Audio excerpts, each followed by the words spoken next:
Hello, friends. The changes the US State Department recently made to its Taiwan and China fact sheets have stirred considerable controversy internationally. Under the current administration, these are being framed as nuanced policy modifications. The US Department deleted the phrase which stated that the US does not support Taiwanese independence. Instead, it highlights Taiwan's democracy, technological prowess, and key role in semiconductor production. At the same time, the fact sheet emphasizes considerable economic challenges in China, including trade deficits, restricted investment, and exploitative labor practices that are harmful to American businesses. The revised document now refers to the People's Republic of China simply as China. It also omits previous mentions of cultural and environmental partnerships between the two countries. It is clear that the Chinese are furious, whereas the Americans are playing down the alterations. The situation is more complex and problematic than it appears. A seemingly minor edit to the text carries the potential for a confrontation far exceeding the danger of the Cuban Missile Crisis.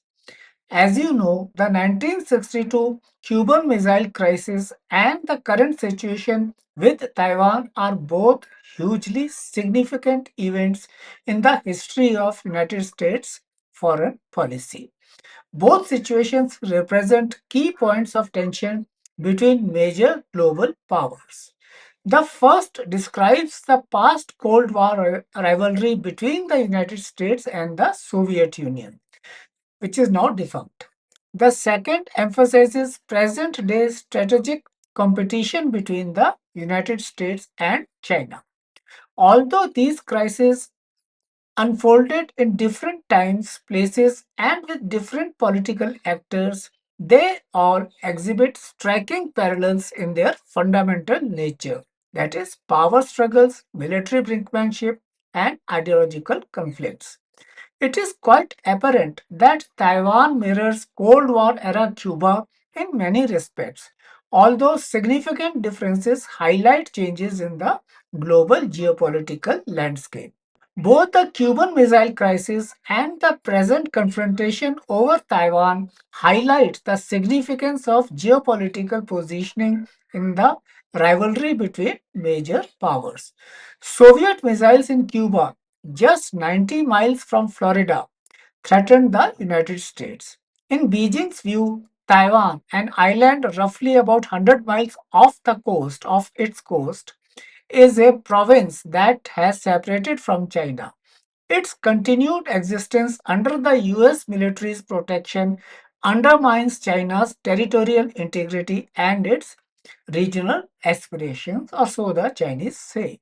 The US China rivalry finds a crucial battleground in Taiwan, much as the Cold War struggle between the US and the Soviet Union played out in Cuba.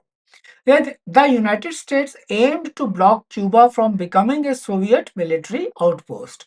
In Taiwan's case, it is China which is readying to counter America's military deployments, arms sales, and implicit defense guarantees. In other words, America wants Taiwan to remain its military outpost in the Indo Pacific region.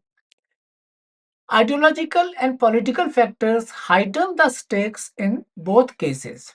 Cuba represented communist expansion in the Western Hemisphere, and Taiwan symbolizes democratic defiance of China's authoritarianism. During the Cuban Missile Crisis, the Soviet Union's deployment of missiles in Cuba brought the world to the brink of a nuclear war, especially when the United States responded with a naval blockade, dramatically increasing the risk of direct conflict. The crisis ended when the Soviet Union removed its missiles from Cuba in exchange for a US promise not to invade Cuba. There was also a secret agreement to remove American missiles from Turkey or Turkey. These moves demonstrated the effectiveness of high stakes diplomacy. Despite the absence of nuclear weapons in Taiwan, the principle of brinkmanship remains in the military strategy. America's policy of strategic ambiguity regarding Taiwan means providing military support while avoiding a clear promise of military intervention in case of a Chinese invasion. China has also increased its aggressive military activity, including repeated incursions by air and naval forces into the airspace and waters near Taiwan. Naval activity, including United States aircraft carriers and Chinese warships, has made the Taiwan Strait a flashpoint, which reminds of the situation around Cuba in 1962. However, the crucial distinction lies in the global power dynamic. While the Cold War featured the United States and Soviet Union as near equals, China's current ascent is inadequate to challenge the US dominance as a global as well as regional power or superpower. This unequal dynamic shapes the manner in which each side engages in deterrence and escalation. Despite sharing some commonalities, significant distinctions separate Taiwan from Cuba. The Soviet Union's placement of missiles in Cuba was largely a response to the United States stationing nuclear missiles in Europe, particularly in Turkey and Italy. The Soviets wanted to restore strategic balance in the Americas. Conversely, Taiwan's status remains a complex issue stemming from the unresolved Chinese Civil War that continued from 1945 to 1949. China sees Taiwan not as an ideologically distinct territory imposed by a rival power, but as its own territory separated by certain historical occurrences. Another significant distinction lies in economic interdependence. Because of few economic links with the Soviet Union and Cuba during the Cold War, the United States could impose a near total embargo without suffering significant economic consequences.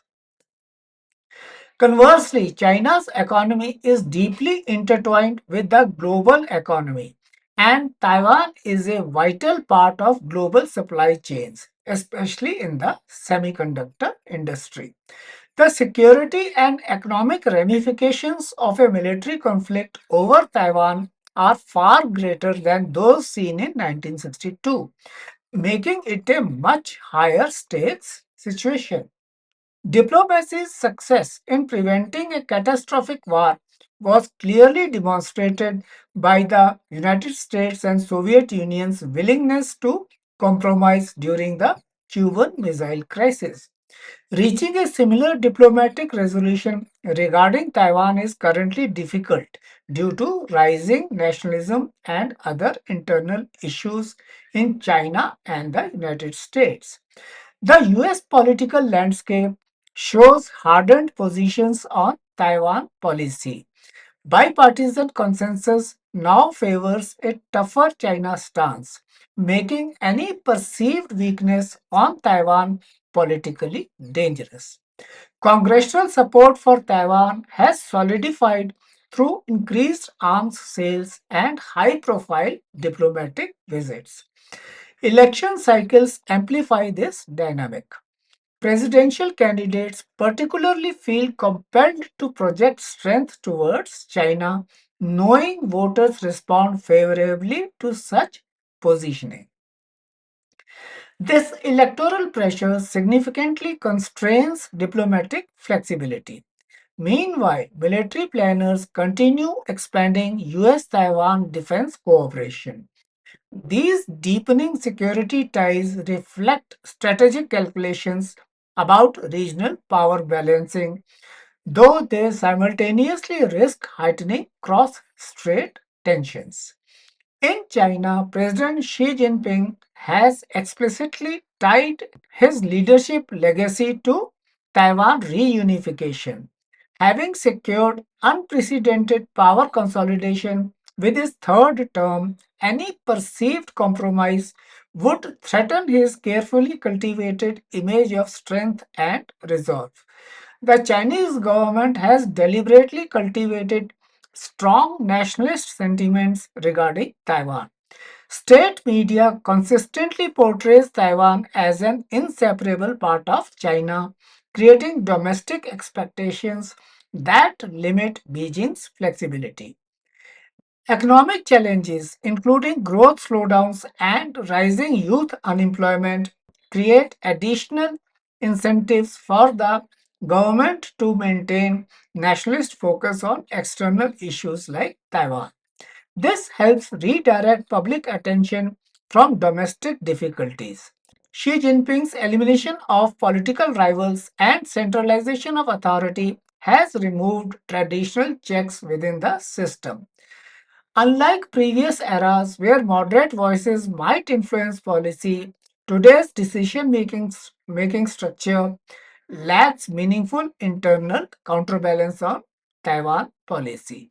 These entrenched political factors on both sides severely constrain diplomatic pathways towards de escalation. Consequently, there is an absence of official talks between the United States and China about Taiwan's status. Therefore, the Cuban Missile Crisis peaceful resolution contrasts sharply with Taiwan's precarious future, where US security assurances, China's reunification ambitions, and Taiwan's democratic aspirations remain unresolved. Even so, the Cuban case demonstrates the critical importance of military restraint, diplomatic engagement, and strategic compromise in preventing conflict from escalating. A major risk is the potential for miscalculation stemming from military accidents, cyber conflicts, or economic coercion. Taiwan's place in global geopolitics will remain shaped by its strategic importance and the ever changing power struggle between the United States and China as tensions continue. Similar to Cuba's position in the 20th century, Taiwan's location makes it a key player in a major power struggle, a geopolitical hotspot with the potential to greatly influence global stability. The Cuban Missile Crisis presented a brief, intense test of Cold War diplomacy. However, the Taiwan crisis is a long term, evolving conflict with deep economic and political ramifications. Will the US and China's handling of this crisis mirror the diplomatic finesse that prevented disaster in 1962? Or will Taiwan trigger a new age of conflict? This is the defining challenge of the 21st century. The potential consequences for both regional security and global order are immense.